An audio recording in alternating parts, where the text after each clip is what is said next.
ಆತ್ಮೀಯ ವೀಕ್ಷಕರೇ, ನಿಮ್ಮ ಪ್ರೀತಿಯ ದೈವಾನ್ವೇಷಣೆ ಸತ್ಯವೇದ ಅಧ್ಯಯನ ಕಾರ್ಯಕ್ರಮಕ್ಕೆ ಪ್ರೀತಿಯ ಸುಸ್ವಾಗತ. ಸತ್ಯವೇದ ಅಧ್ಯಯನ ಮಾರ್ಗದರ್ಶಿಕೆಗಳ ಧ್ಯಾನದ 5ನೆಯ ಕಾರ್ಯಕ್ರಮಕ್ಕೆ ನಾವು ಬಂದಿದ್ದೇವೆ.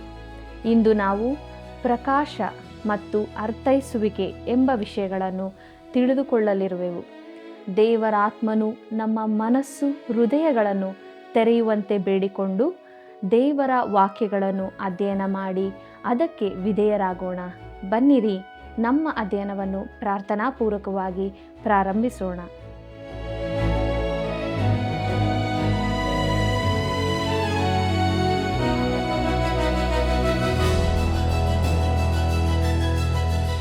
ನನ್ನ ಕಣ್ಣು ತೆರೆ, ಆಗ ನಿನ್ನ ಧರ್ಮಶಾಸ್ತ್ರದ ಅದ್ಭುತಗಳನ್ನು ಕಂಡುಕೊಳ್ಳುವೆನು. ಕೀರ್ತನೆಗಳು 119:18 ವಚನ. ಆತ್ಮೀಯ ವೀಕ್ಷಕ ಬಾಂಧವರೇ, ನಿಮಗೆಲ್ಲರಿಗೂ ಪ್ರೀತಿಯ ವಂದನೆಗಳು. ಕರ್ತನಲ್ಲಿ ಪ್ರಿಯರೇ, ಈ ಸತ್ಯವೇದ ಅಧ್ಯಯನಕ್ಕೆ ಬೇಕಾಗುವ ಮಾರ್ಗದರ್ಶಕ ಸಾಲುಗಳನ್ನು ಕಲಿಯುತ್ತಾ ಇದ್ದೇವೆ. ದೇವರು ತನ್ನ ಮಹಾಕೃಪೆಯಿಂದ ಅನೇಕ ಸಂಗತಿಗಳನ್ನು ನಮಗೆ ತಿಳಿಯಪಡಿಸುತ್ತಾ ಇದ್ದಾನೆ. ಅದಕ್ಕಾಗಿ ನಾವೆಲ್ಲರೂ ನಮ್ಮ ಹೃದಯಗಳನ್ನು ಎತ್ತಿ ಕರ್ತನಾದ ಯೇಸು ಕ್ರಿಸ್ತನನ್ನು ಸ್ತುತಿಸೋಣ. ನಾನು ನೆನೆಸುತ್ತೇನೆ, ಒಂದು ವೇಳೆ ನಿಮ್ಮಲ್ಲಿ ಅನೇಕರಿಗೆ ಈ ವಿಷಯಗಳ ಪರಿಚಯವಿದ್ದಿರಬಹುದು. ಅದೇ ಸಮಯದಲ್ಲಿ ಇನ್ನು ಕೆಲವರಿಗೆ ಇವು ಹೊಸತಾಗಿ ತೋರುತ್ತಿರಬಹುದು. ಹೇಗೋ ಒಂದು ಸಾರಿ ಎಲ್ಲವನ್ನು ಕ್ರಮವಾಗಿ ನೋಡಿಕೊಳ್ಳುವುದು ಒಳ್ಳೆಯದೆಂದು ನಾನು ನಂಬುತ್ತೇನೆ. ಪ್ರಿಯರೇ, ಕಳೆದ ಕಾರ್ಯಕ್ರಮದಲ್ಲಿ ನಾವು ಸತ್ಯವೇದ ಅಧ್ಯಯನದಲ್ಲಿ ಒಳಗೊಂಡಿರುವ 4 ವಿಷಯಗಳಲ್ಲಿ ಪ್ರಕಟಣೆ ಮತ್ತು ದೈವಿಕ ಪ್ರೇರಣೆ ಎಂಬ 2 ವಿಷಯಗಳನ್ನು ನಾವು ವಿವರವಾಗಿ ನೋಡಿಕೊಂಡಿದ್ದೇವೆ. ಅವು ನಮ್ಮ ಆತ್ಮಿಕ ಜೀವಿತಕ್ಕೆ ಪ್ರಯೋಜನಕರವಾಗಿದ್ದವು ಎಂದು ಕೂಡ ನಾನು ನಂಬುತ್ತೇನೆ.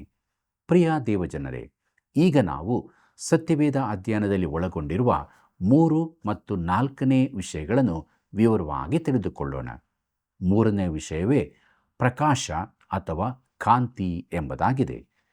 ಪ್ರಕಾಶ ಅಥವಾ ಕಾಂತಿ ಎಂದರೆ ನಮ್ಮಲ್ಲಿ ದೇವರ ಗ್ರಂಥವು, ಮಾನವನ ಗ್ರಂಥವು ತಮ್ಮ ಯೋಚನೆಗಳನ್ನು ಬರಹದಲ್ಲಿ ಇಳಿಸಿ ಅದೇ ಸಮಯದಲ್ಲಿ ದೇವರ ವಾಕ್ಯವನ್ನು ಬರೆದು ಇರಿಸಿರುವುದನ್ನು ಪವಿತ್ರಾತ್ಮನು ಮಾತ್ರವೇ ನಮಗೆ ಕಲಿಸಬಹುದು ಎಂಬುದೇ. ನಮ್ಮಷ್ಟಕ್ಕೆ ನಾವೇ ಸತ್ಯವೇದದ ಸತ್ಯಾಂಶ ಸಂಗ್ರಹಣೆ ಮಾಡಬಹುದಾದರೂ ಅಲ್ಲಿರುವ ಆತ್ಮಿಕ ಸತ್ಯಗಳನ್ನು ನಾವು ಗ್ರಹಿಸಬೇಕಾದರೆ ದೇವರ ಆತ್ಮನು ತಾನೇ ನಮ್ಮ ಮನಸ್ಸು ಹೃದಯಗಳನ್ನು ತೆರೆಯಬೇಕಾಗಿದೆ. ಇದು ಸತ್ಯ ಪ್ರಿಯರೇ. ಪೌಲನು ಕೊರಿಂಥದವರಿಗೆ ಹೀಗೆ ಬರೆದಿದ್ದಾನೆ: ಇದುವರೆಗೆ ಗುಪ್ತವಾಗಿದ್ದ ಸತ್ಯಾರ್ಥವನ್ನು ತಿಳಿಸುವಲ್ಲಿ ದೇವರ ಜ್ಞಾನವನ್ನೇ ಹೇಳುತ್ತೇವೆ. ಅದು ಯಾವುದೆಂದರೆ, ದೇವರು ನಮ್ಮ ಮಹಿಮೆಗಾಗಿ ಲೋಕೋತ್ಪತ್ತಿಗಿಂತ ಮೊದಲೇ ನೇಮಿಸಿ ಇದುವರೆಗೆ ಮರೆಮಾಡಿದ ಜ್ಞಾನವೇ. ಇದನ್ನು ಇಹಲೋಕಾಧಿಕಾರಿಗಳಲ್ಲಿ ಯಾರೂ ಅರಿಯಲಿಲ್ಲ. ಅರಿತಿದ್ದರೆ ಅವರು ಮಹಿಮೆಯುಳ್ಳ ಕರ್ತನನ್ನು ಶಿಲುಬೆಗೆ ಹಾಕಿಸುತ್ತಿರಲಿಲ್ಲ. ಆದರೆ ಬರೆದಿರುವ ಪ್ರಕಾರ ದೇವರು ತನ್ನನ್ನು ಪ್ರೀತಿಸುವವರಿಗಾಗಿ ಸಿದ್ಧ ಮಾಡಿರುವಂಥದ್ದೆಲ್ಲವನ್ನು ಕಣ್ಣು ಕಾಣಲಿಲ್ಲ, ಕಿವಿ ಕೇಳಲಿಲ್ಲ, ಅದರ ಭಾವನೆಯು ಮನುಷ್ಯನ ಹೃದಯದಲ್ಲಿ ಹುಟ್ಟಲಿಲ್ಲ ಎಂಬುದೇ. ಇದನ್ನು ನಾವು ಪೌಲನು ಕೊರಿಂಥದವರಿಗೆ ಬರೆದ 1ನೇ ಪತ್ರಿಕೆ 2ನೇ ಅಧ್ಯಾಯ 7ನೇ ವಚನದಿಂದ 9ನೇ ವಚನದವರೆಗೆ ನೋಡುತ್ತೇವೆ.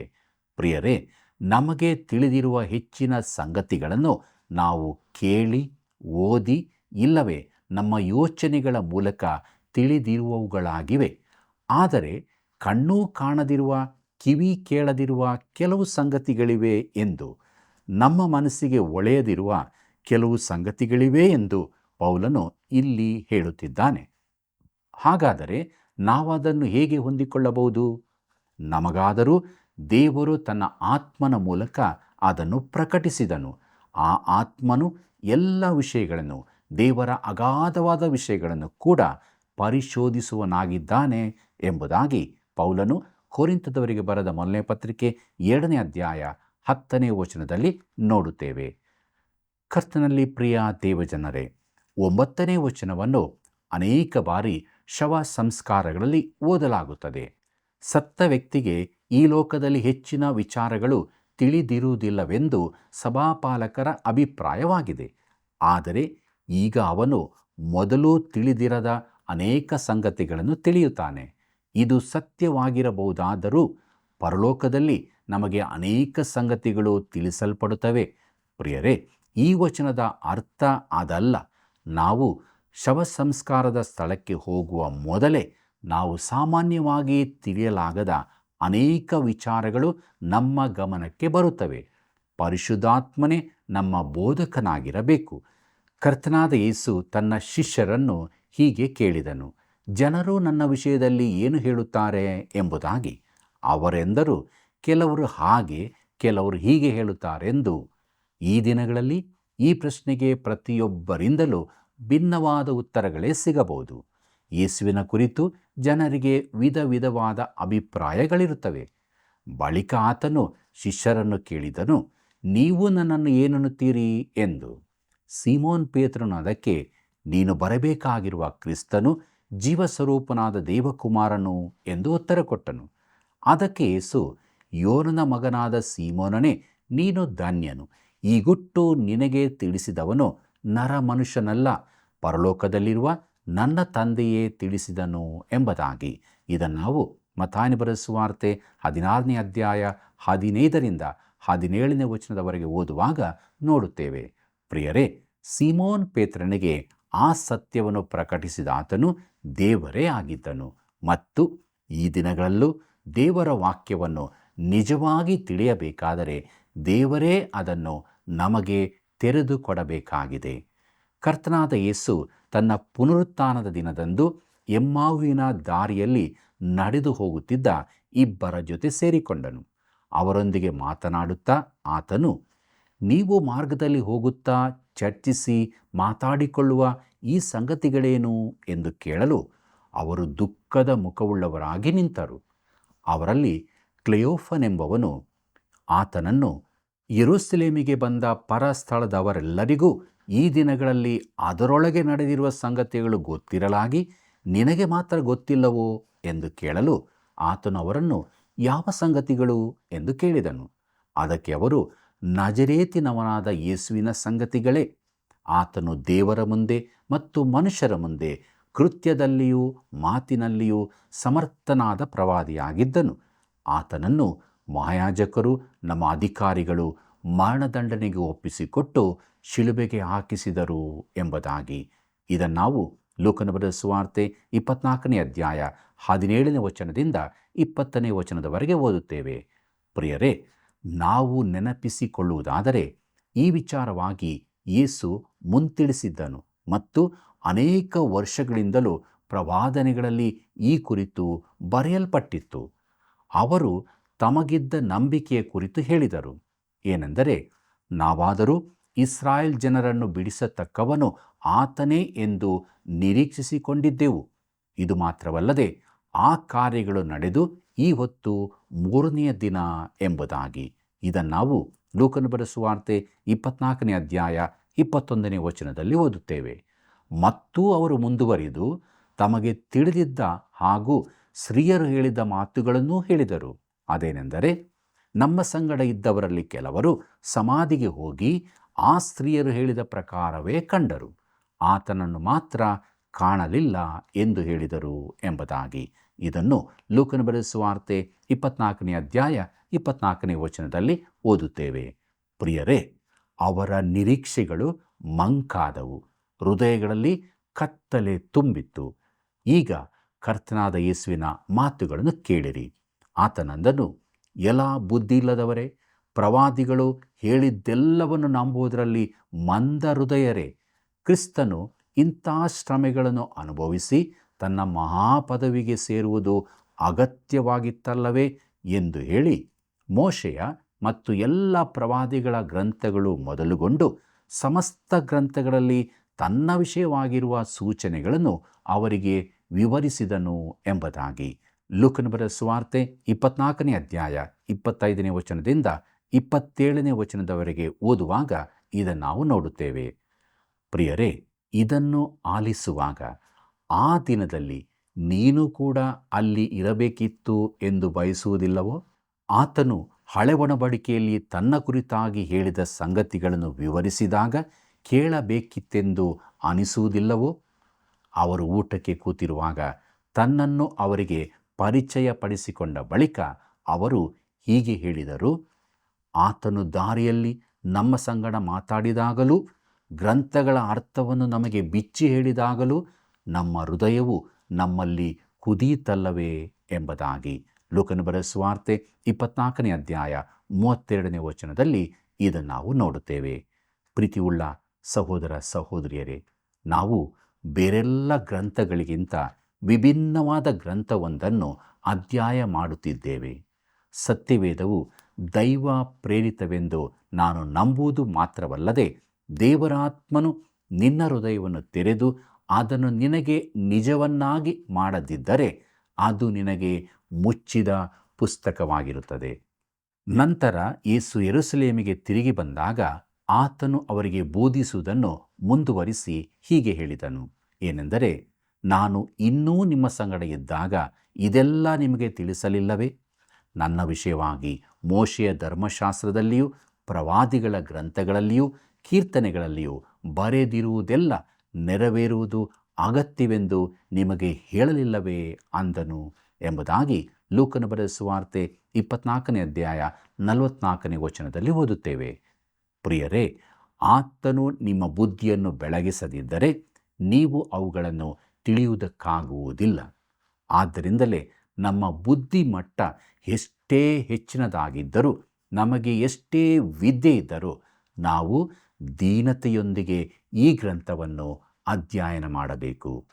ಕೊರಿಂಥದವರಿಗೆ ಬರೆದ 1ನೇ ಪತ್ರಿಕೆಯ ಭಾಗಕ್ಕೆ ಬರುವಾಗ ಪೌಲನು ಹೀಗೆ ಹೇಳುತ್ತಾನೆ, ಏನೆಂದರೆ, ಇವುಗಳನ್ನು ಮಾನುಷ ಜ್ಞಾನವು ಕಲಿಸಿದ ಮಾತುಗಳಿಂದ ಹೇಳದೆ ದೇವರಾತ್ಮನೇ ಕಲಿಸಿಕೊಟ್ಟ ಮಾತುಗಳಿಂದ ಹೇಳಿ, ಆತ್ಮ ಸಂಬಂಧವಾದವುಗಳನ್ನು ಆತ್ಮನಿಗೆ ಯುಕ್ತವಾದ ರೀತಿಯಲ್ಲಿ ವಿವರಿಸುತ್ತೇವೆ. ಪ್ರಾಕೃತ ಮನುಷ್ಯನು ದೇವರಾತ್ಮನ ವಿಷಯಗಳನ್ನು ಬೇಡವೆನ್ನುತ್ತಾನೆ. ಅವು ಅವನಿಗೆ ಹುಚ್ಚು ಮಾತಾಗಿ ತೋರುತ್ತವೆ. ಅವು ಆತ್ಮ ವಿಚಾರದಿಂದ ತಿಳಿಯತಕ್ಕವುಗಳಾಗಿರಲಾಗಿ ಅವನು ಅವುಗಳನ್ನು ಗ್ರಹಿಸಲಾರನು ಎಂಬುದಾಗಿ ಪೌಲನು ಕೊರಿಂಥದವರಿಗೆ ಬರೆದ 1ನೇ ಪತ್ರಿಕೆ 2ನೇ ಅಧ್ಯಾಯ 13 ಮತ್ತು 14ನೇ ವಚನದಲ್ಲಿ ಓದುತ್ತೇವೆ. ಪ್ರಿಯರೇ, ಈ ವಿಧದ ಅವಿಶ್ವಾಸಿಗಳು, ಅವರು ಪ್ರಸಂಗಿಗಳಾದರೂ ಸರಿಯೇ, ನನ್ನ ಬಳಿ ಬಂದು ನಾನು ಸತ್ಯವೇದವನ್ನು ನಂಬುವುದಿಲ್ಲವೆಂದು ಹೇಳಿದಾಗ ಅವನು ಹಾಗೆಯೇ ಮಾತನಾಡಬೇಕಾಗುತ್ತದೆ. ಅವನು ವಿಶ್ವಾಸಿಯಲ್ಲವಾದರೆ ಅದನ್ನು ಅರ್ಥ ಮಾಡಿಕೊಳ್ಳಲಾರನು. ವಿಶ್ವಾಸಿಯಲ್ಲದಿದ್ದ ಮಾರ್ಕ್ ಟ್ವೈನ್, ನನಗೆ ಸತ್ಯವೇದದಲ್ಲಿ ಅರ್ಥವಾಗದ ಸಂಗತಿಗಳ ಕುರಿತು ನಾನು ತಲೆ ಕೆಡಿಸಿಕೊಳ್ಳುವುದಿಲ್ಲ, ಆದರೆ ಅರ್ಥವಾದ ಸಂಗತಿಗಳು ನನಗೆ ಚಿಂತೆಯನ್ನುಂಟು ಮಾಡುತ್ತವೆ ಎಂದು ಹೇಳಿದ್ದಾನೆ. ಒಬ್ಬ ಅವಿಶ್ವಾಸಿಯು ಅರ್ಥ ಮಾಡಿಕೊಳ್ಳಬಲ್ಲ ಸಂಗತಿಗಳಿರುತ್ತವೆ. ಈ ಸಂಗತಿಗಳಿಂದಾಗಿಯೇ ಅನೇಕರು ದೇವರ ವಾಕ್ಯವನ್ನು ತಿರಸ್ಕರಿಸುವುದಕ್ಕೆ ಕಾರಣವಾಗಿದೆ. ಪಸ್ಕಲ್ ಎಂಬವರು ಈ ರೀತಿಯಾಗಿ ಹೇಳಿದ್ದಾರೆ, ಏನೆಂದರೆ, ಮಾನವ ಪ್ರೀತಿ ತಿಳಿಯಲು ಮಾನವ ಜ್ಞಾನ ತಿಳಿದುಕೊಳ್ಳಬೇಕು, ಆದರೆ ದೈವಿಕ ಜ್ಞಾನವನ್ನು ಅರ್ಥ ಮಾಡಿಕೊಳ್ಳಬೇಕಾದರೆ ಮೊದಲು ಅದನ್ನು ಪ್ರೀತಿಸಬೇಕು ಎಂದು. ಎಷ್ಟು ಸತ್ಯವಲ್ಲವೇ ಪ್ರಿಯರೇ? ಕರ್ತನಲ್ಲಿ ಪ್ರಿಯರೇ, ಪ್ರಕಾಶ ಅಥವಾ ಕಾಂತಿಯ ಕುರಿತ ಮಾತುಗಳನ್ನು ಮುಗಿಸುವಾಗ ಒಂದು ಮಾತನ್ನು ಸೇರಿಸಲೇಬೇಕಾಗಿದೆ. ಪುಸ್ತಕವನ್ನು, ಅಂದರೆ ದೇವರ ವಾಕ್ಯವನ್ನು ಅಂಗೀಕರಿಸಿ ಯೇಸು ಕ್ರಿಸ್ತನನ್ನು ನಿನ್ನ ರಕ್ಷಕನನ್ನಾಗಿ ಸ್ವೀಕರಿಸಬೇಕಾದರೆ ಅದನ್ನು ತಿಳಿಯುವಂತೆ ದೇವರಾತ್ಮನೇ ನಿನ್ನ ಹೃದಯ ಮನಸ್ಸುಗಳನ್ನು ತೆರೆಯಬೇಕಾಗಿದೆ. ಎಂಥ ಅದ್ಭುತವಾದ ವಿಚಾರ ಪ್ರಿಯರೇ! ನಾನು ಪ್ರಸಂಗ ಪೀಠ ಹತ್ತುವಾಗ ಎಷ್ಟೊಂದು ಬಲಹೀನನೆಂದು ಭಾವನೆ ಬರುತ್ತದೆ.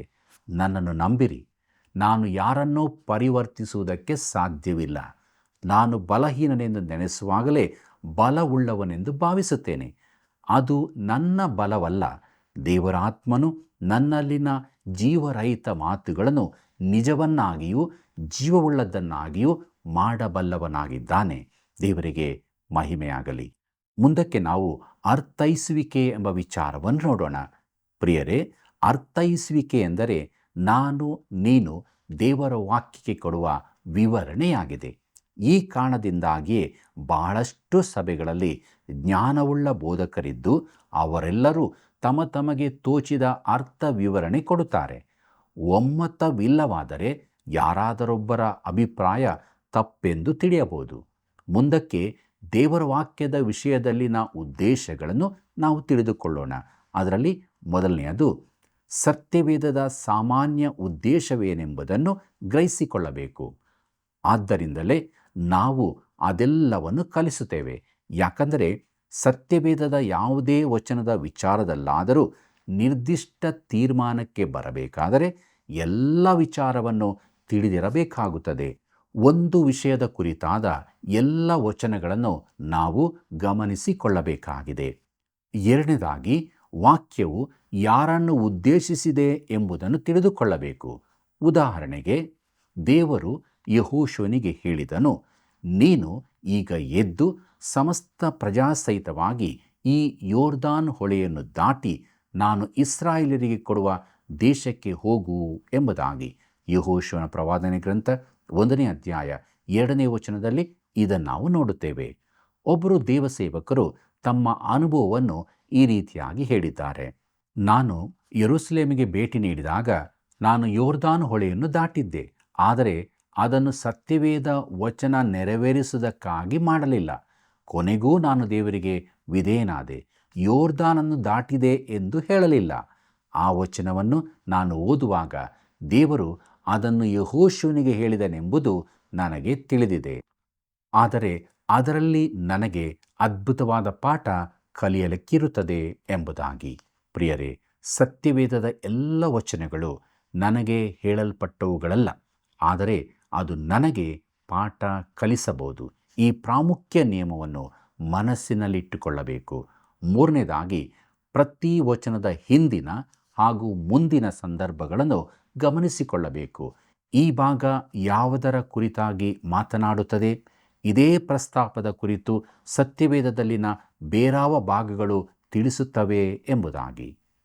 ನಾಲ್ಕನೇದಾಗಿ, ಮೂಲ ವಾಕ್ಯ ಏನು ಹೇಳುತ್ತದೆ ಎಂಬುದನ್ನು ತಿಳ್ಕೊಳ್ಳಿರಿ. ಒಂದು ವೇಳೆ ನೀವು ಗ್ರೀಕ್ ಇಲ್ಲವೇ ಇಬ್ರಿಯ ಭಾಷೆ ಕಲಿತಿಲ್ಲವಾದರೂ ಉತ್ತಮವಾದ ಸತ್ಯವೇದದ ಭಾಷಾಂತರವನ್ನು ಹಿಡಿದುಕೊಳ್ಳಿರಿ. ಯಥಾರ್ಥವಾಗಿ ಆಧುನಿಕ ಭಾಷಾಂತರಗಳಲ್ಲಿ ಒಳ್ಳೆಯ ಸಂಗತಿಗಳಿವೆಯಾದರೂ ನಾನು ಅವೆಲ್ಲವನ್ನೂ ಸರಿ ಎಂದು ಹೇಳಲಾರೆನು. ಯಾಕಂದರೆ ಪ್ರತಿಯೊಂದು ಪಂಗಡವು ವಿಭಿನ್ನ ಬೋಧನೆಗಳನ್ನು ಅನುಸರಿಸುವುದರಿಂದ ಪ್ರತಿ ಪಂಗಡವು ಸತ್ಯವೇದವನ್ನು ಭಾಷಾಂತರಿಸುವಾಗ ತಮ್ಮ ಸ್ವಂತ ಅಭಿಪ್ರಾಯಗಳನ್ನು ಅದರಲ್ಲಿ ಸೇರಿಸಿರುತ್ತಾರೆ. ಆದ್ದರಿಂದ ಉದಾರತಾವಾದಿಯ ಭಾಷಾಂತರದಲ್ಲಿ ಉದಾರತಾವಾದವೇ ತುಂಬಿರುತ್ತದೆ. ಮೂಲಭೂತವಾದಿಗಳ ಭಾಷಾಂತರದಲ್ಲಿ ಅವರ ವಿಚಾರಧಾರೆಯೇ ಅನೇಕ ಕಡೆಗಳಲ್ಲಿ ಇರುತ್ತದೆ. ಆದರೆ ಮೂಲ ಇಂಗ್ಲಿಷ್ ಭಾಷಾಂತರ ಮಾಡಿದವರು ಸತ್ಯವೇದವು ದೇವರ ವಾಕ್ಯವೆಂದು ಪರಿಗಣಿಸಿ ಅದೇ ರೀತಿಯಲ್ಲಿ ಅದನ್ನು ನೋಡಿಕೊಂಡರು. ಭಾಷಾಂತರಿಸಲಾಗದ ಪದಗಳು ಬಂದಾಗ ಅವರು ಅದನ್ನು ಅಕ್ಷರಶ ಇದ್ದಂತೆಯೇ ಬರೆದರು. ಉದಾಹರಣೆಗೆ ಅಬ್ಬ ಹಾಗೂ ಬ್ಯಾಪ್ಟಿಸ್ಟೋ ಎಂಬ ಪದಗಳು. ಆಧುನಿಕ ಭಾಷಾಂತರಗಳ ಅಪಾಯವೆಂದರೆ ಭಾಷಾಂತರವನ್ನು ಸ್ವಂತ ಸಿದ್ಧಾಂತಗಳಿಗನುಸಾರವಾಗಿ ಮಾಡಲಾಗುತ್ತದೆ. ಭಾಷಾಂತರಕಾರನು ಒಂದು ಭಾಷೆಯಲ್ಲಿನ ಭಾಗವನ್ನು ತೆಗೆದುಕೊಂಡು ಇನ್ನೊಂದು ಭಾಷೆಯಲ್ಲಿನ ಹೋಲಿಕೆಗನುಸಾರವಾದ ರೀತಿಯಲ್ಲಿ ಬರೆಯಬೇಕು. ಸಾಧ್ಯವಾದರೆ ಸಮಾನಾರ್ಥ ಪದಗಳಲ್ಲಿ. ನಮ್ಮಲ್ಲಿನ ಹೆಚ್ಚಿನ ಆಧುನಿಕ ಭಾಷಾಂತರಕಾರರು ಆಧುನಿಕ ಭಾಷಾ ಪ್ರಯೋಗ ಮಾಡಲು ಯತ್ನಿಸುತ್ತಾರೆ. ಹಾಗೆ ಮಾಡುವಾಗ ಮೂಲ ವಾಕ್ಯವೇನು ಹೇಳುತ್ತದೆ ಎಂಬುದನ್ನು ಮರೆಯುತ್ತಾರೆ. ವೈಯಕ್ತಿಕವಾಗಿ ನಾನು ಕಿಂಗ್ ಜೇಮ್ಸ್ ವರ್ಷನ್ ಒಪ್ಪಿಕೊಳ್ಳುತ್ತೇನೆ. ಆದರೆ ಮುಖ್ಯವಾದ ವಿಚಾರವೇನೆಂದರೆ ಮೂಲದಲ್ಲಿನ ಸರಿಯಾದ ಅರ್ಥವನ್ನು ಗ್ರಹಿಸಿಕೊಳ್ಳುವುದೇ ಆಗಿದೆ. ಐದನೇದಾಗಿ, ಸತ್ಯವೇದವನ್ನು ಅಕ್ಷರಶ ಅರ್ಥ ವಿವರಣೆ ಮಾಡಬೇಕು. ದಿವಂಗತ ಡಾಕ್ಟರ್ ಡೇವಿಡ್ ಕೂಪರ್ ಅವರು ಇದನ್ನು ಸರಿಯಾಗಿ ತಿಳಿಸಿರುತ್ತಾರೆ. ಸತ್ಯವೇದದ ಸರಳ ಅರ್ಥವು ಸಾಮಾನ್ಯ ಅರ್ಥವನ್ನು ಕೊಡುವುದಾದರೆ ಬೇರಾವ ಅರ್ಥವನ್ನು ಹುಡುಕಬೇಡ.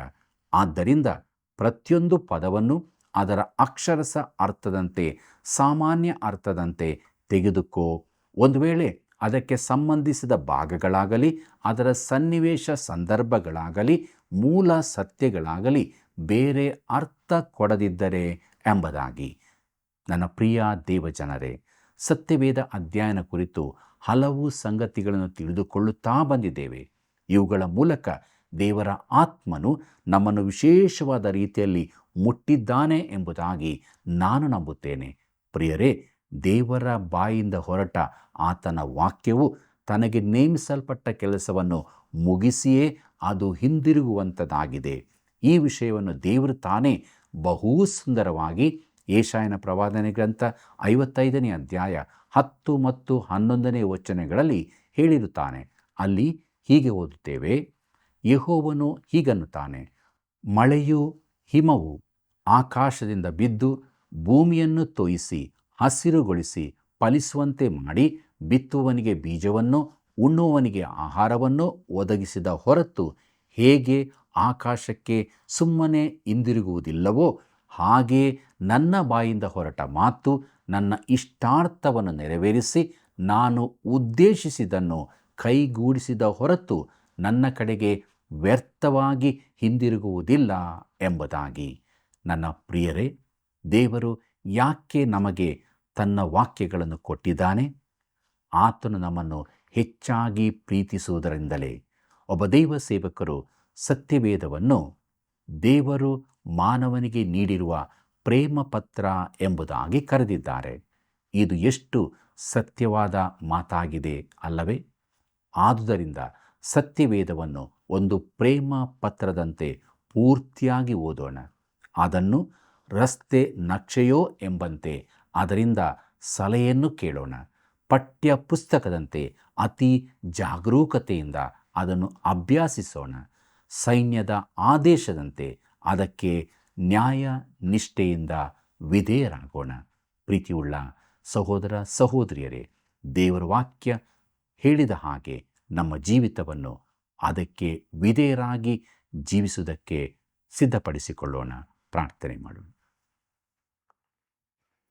ನಮ್ಮನ್ನು ಬಹಳವಾಗಿ ಪ್ರೀತಿ ಮಾಡುವಂಥ ನಮ್ಮ ರಕ್ಷಕನಾದ ಯೇಸು ಸ್ವಾಮಿಯಲ್ಲಿ ತಂದೆಯಾದ ದೇವರೇ, ನೀನು ಕೊಟ್ಟಂಥ ಅಮೂಲ್ಯವಾದ ವಾಕ್ಯಗಳಿಗಾಗಿ, ಆ ವಾಕ್ಯದ ಸತ್ಯಗಳು ನಮಗೆ ತಿಳಿಯಪಡಿಸಿದ್ದಕ್ಕಾಗಿ ನಿನಗೆ ಅನಂತ ಸ್ತೋತ್ರ. ನಾವು ನಿನ್ನನ್ನು ಪ್ರೀತಿಸುವರಾಗಿದ್ದುಕೊಂಡು ನಿನ್ನ ವಾಕ್ಯವನ್ನು ನಮ್ಮ ಹೃದಯದಲ್ಲಿ ಇಟ್ಟುಕೊಂಡು ಆ ವಾಕ್ಯವನ್ನು ಕೈಕೊಂಡು ನಡೆಯುವುದಕ್ಕೆ ನಿನ್ನ ಆತ್ಮನ ಬಲವನ್ನು ಹೆಚ್ಚಾಗಿ ಅನುಗ್ರಹಿಸಿಕೊಡು. ಯಾರಾದರೂ ದುಃಖ, ಕಷ್ಟ, ಚಿಂತೆ, ಬೇನೆ ಬೇಸರಗಳಲ್ಲಿ ಇರುವುದಾದರೆ ನಿನ್ನ ವಾಕ್ಯವನ್ನು ಕಳುಹಿಸಿಕೊಡು. ಅವರಲ್ಲಿ ಸಂತೈಸುವಿಕೆಯನ್ನು, ಆದರಣೆಯನ್ನು, ಬಲವನ್ನು ಕೊಟ್ಟು ಅವರು ನಿರೀಕ್ಷೆಯ ಮಾರ್ಗಕ್ಕೆ ಬರುವಂತೆ ಸಹಾಯ ಮಾಡಿ ನಡೆಸು. ನಮ್ಮೆಲ್ಲರ ಜೀವಿತದಲ್ಲಿ ನಿನ್ನ ಚಿತ್ತವೇ ನೆರವೇರಲ್ಪಡಲಿ. ನಿನ್ನ ನಾಮ ಮಾತ್ರ ಮಹಿಮೆ ಹೊಂದಲಿ. ಯೇಸುವಿನ ನಾಮದಲ್ಲಿ ಬೇಡಿದ್ದೇವೆ ತಂದೆ, ಆಮೆನ್. ಪ್ರಿಯರೇ, ಗುಪ್ತವಾಗಿದ್ದ ಸತ್ಯಾರ್ಥವನ್ನು ತಿಳಿಸುವುದು ದೇವರ ಜ್ಞಾನವೇ ಎಂದು ನಾವು ಹೇಳುತ್ತೇವೆ. ನಮ್ಮ ಮನಸ್ಸಿಗೆ, ಹೃದಯಕ್ಕೆ ತಿಳಿಯದ ಅನೇಕ ಘಟನೆಗಳಿರುತ್ತವೆ. ಅವುಗಳನ್ನು ದೇವರಾತ್ಮನು ಮಾತ್ರ ತಿಳಿಸಬಲ್ಲನು. ಆಗ ನಾವು ಅದರ ಅರ್ಥವನ್ನು ತಿಳಿದುಕೊಳ್ಳುತ್ತೇವೆ.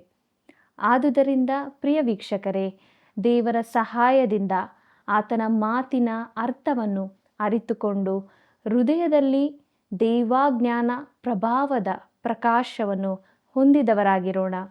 ನಿಮ್ಮ ಪ್ರಿಯರಿಗೂ ಈ ಕಾರ್ಯಕ್ರಮವನ್ನು ತಿಳಿಯಪಡಿಸಿರಿ. ಸೇವೆಗಾಗಿ ಪ್ರಾರ್ಥಿಸಿರಿ.